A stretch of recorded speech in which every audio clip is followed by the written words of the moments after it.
Վարչապետ Նիկոլ Փաշինյանը ճեպազրույցի ժամանակ հայտարարել է, որ ինքը մասնակցում է միայն այն պատարակներին, որտեղ չի հնչում ամենայն հայոց կաթողիկոսի անունը։ Երբ ես մտադիր եմ մասնակցել պատարակի, մենք նախապես խնդրում ենք հաշվի առնել այն փաստը, որ մենք Կտրիչ Ներսիսյանին կաթողիկոս չենք համարում։ Մի դեպքում դա կարող է ծանոթ լինել օրինակ ԱԱԾ աշխատակից, մյուս դեպքում ընդհանրապես որևէ տեղ աշխատող չլինել, շեշտել է վարչապետը։ Արտգործնախարարությունից հայտնում են, որ ԵԱՀԿ 32-րդ նախարարական համաժողովի բացման արարողության ժամանակ նախարար Արարատ Միրզոյանը շփումներ է ունեցել մասնակից պետությունների գործընկերների հետ։ Այսօր տեղի ունեցել կառավարության հերթական նիստը, որը վարել է վարչապետ Նիկոլ Փաշինյանը։ Նշվում է, որ 2025 թվականի հունվարի 1-ից մինչ օրս պետությունը վերադարձրել է 174 միլիոն 545 հազար դոլարին համարժեք արժեքով գույք։ Ազգային ժողովն առաջին ընթերցմամբ ընդունել է առողջության համընդհանուր ապահովագրությանը վերաբերող օրենքը։ Կողմ եղել է 65 դեմ 2 եւ ձեռնպահ 26 պատգամավոր։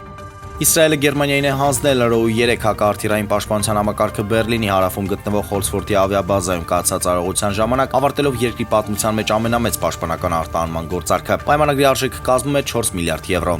Վաղ երեկոյան Վաշինգտոնում կկայանա 2026 թվականի աշխարհի առաջնության հիմնական փուլի վիճակահանությունը։ Մրցաշարը կանցկացվի Հյուսիսային Ամերիկայում, ԱՄՆ-ում, Մեքսիկայում եւ Կանադայում առաջին անգամ կմասնակցի 48 թիմ։